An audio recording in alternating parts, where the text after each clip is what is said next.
ഇവിടെ കോൺഗ്രസ് പാർട്ടി അഭിപ്രായപ്പെടുന്നത് തങ്ങൾക്കൊരു ക്ഷണം ലഭിച്ചിട്ടില്ല, തങ്ങളുടെ നേതാക്കൾക്ക് ക്ഷണം ലഭിച്ചു.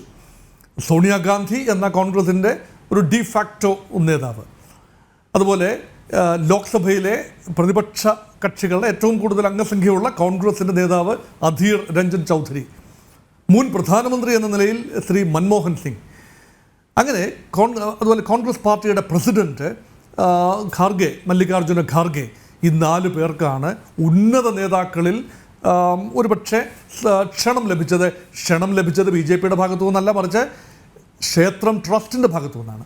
അപ്പോൾ പ്രാണപ്രതിഷ്ഠ എന്ന ചടങ്ങ് ജനുവരി അവസാനം നടക്കുന്ന ആ ചടങ്ങിൽ പങ്കെടുക്കണമോ വേണ്ടായോ എന്നത് ഒരു വലിയ സങ്കീർണമായ പ്രശ്നമായി കോൺഗ്രസിന് വരാനുള്ള കാരണം വടക്കേ ഇന്ത്യയിലെ കോൺഗ്രസും തെക്കേ ഇന്ത്യയിലെ കോൺഗ്രസും വ്യത്യസ്തമായ നിലപാടുകളാണ് എടുത്തിട്ടുള്ളത്. സ്വാഭാവികമായി കോൺഗ്രസ് പാർട്ടിയുടെ മധ്യപ്രദേശ്, രാജസ്ഥാൻ, ഛത്തീസ്ഗഡ്, ഉത്തർപ്രദേശ് യൂണിറ്റുകളെല്ലാം ഒരുപക്ഷെ ഒരു ക്ഷണം ലഭിച്ചാൽ പങ്കെടുക്കണം, അത് പാർട്ടിക്കാണോ നേതാവിനാണോ എന്ന് നോക്കണ്ട, പങ്കെടുക്കണം എന്ന അഭിപ്രായക്കാരും. എന്നാൽ ദക്ഷിണേന്ത്യയിലെ രാഷ്ട്രീയ ഇരിപ്പ് വശം വളരെ വ്യത്യസ്തമാണ്.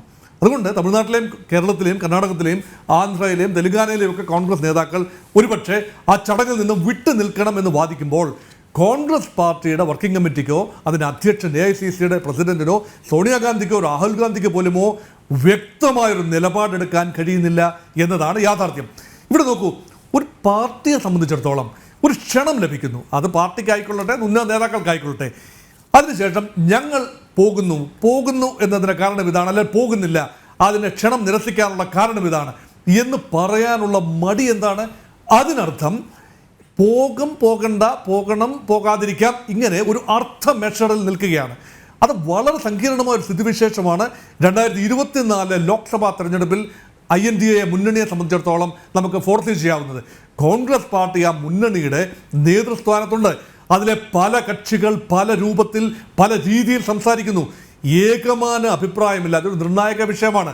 രാമക്ഷേത്രം എന്നത് വളരെ നിർണായകമായ ഒരു സംഭവമാണ്, ഒരു ചരിത്ര സംഭവമാണ്. അതിന് സാക്ഷ്യം വഹിക്കാൻ INDA മുന്നണിയിലെ ചില കക്ഷികൾ വെമ്പൽ പൂണ്ട് നിൽക്കുമ്പോൾ, ചില നേതാക്കൾ വ്യഗ്രതപ്പെടുമ്പോൾ, മറ്റു ചില നേതാക്കൾ വേണ്ട എന്ന് പറയുമ്പോൾ ആ മുന്നണിയുടെ തന്നെ കെട്ടുറപ്പിനെ ബാധിക്കുന്ന രീതിയിലേക്ക് ആ വിഷയം വളർന്നിരിക്കുന്നു. അതുകൊണ്ട് ഒരു പരിധിവരെ ഇതൊരു നല്ല സർജിക്കൽ സ്ട്രൈക്കായി വേണമെങ്കിൽ കാണാം. കോൺഗ്രസ് പാർട്ടിക്ക് നേരെ എറിഞ്ഞ ഒരു ഒന്നാന്തരം നീണ്ട കയറാണ് ഇത്. അതുകൊണ്ട് കുരുക്കിടാം, അതുകൊണ്ട് ആത്മഹത്യ ചെയ്യാം, അതുകൊണ്ട് പിടിച്ചു കയറാം, അങ്ങനെ ഏത് രൂപത്തിലും കോൺഗ്രസ് പാർട്ടിക്ക് കൈകാര്യം ചെയ്യാവുന്ന ഒരു പാശമാണ് കോൺഗ്രസിന് നേരെ ഇൻവിറ്റേഷൻ്റെ, ക്ഷണക്കത്തിൻ്റെ രൂപത്തിൽ അയച്ചിട്ടുള്ളത്. അതിൽ പ്രതികരിക്കാൻ സാധിക്കാതെ ഇരിക്കുക വഴി സ്വന്തം ദൗർബല്യം കോൺഗ്രസ് പാർട്ടി പൊതുസമക്ഷം കാണിച്ചിരിക്കുകയാണ്. എന്നാൽ ആരും പറയുന്നില്ല, അഭിപ്രായം പറയില്ല എന്ന്. ഞങ്ങൾ പറയും, സമയം വരുമ്പോൾ പറയും എന്നാണ് കോൺഗ്രസ് പാർട്ടി പറഞ്ഞിരിക്കുന്നത്. എപ്പോഴാണാവോ സമയം വരിക? അതൊരു വലിയ സങ്കീർണമായ ചോദ്യം തന്നെയാണ്. സമയം വരുന്നത് എപ്പോഴാണ്? ആരാണ് പറയേണ്ടത്? മല്ലികാർജുൻ ഖാർഗെ എന്ന രീതിയിലാണോ പറയേണ്ടത്?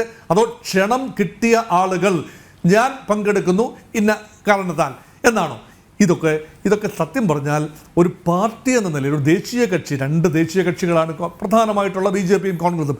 ഒരു ദേശീയ കക്ഷിക്ക് സംഭവിക്കാൻ പാടില്ലാത്ത ഒരു വലിയ ഒരു പോളിസി പ്രശ്നമാണിത്.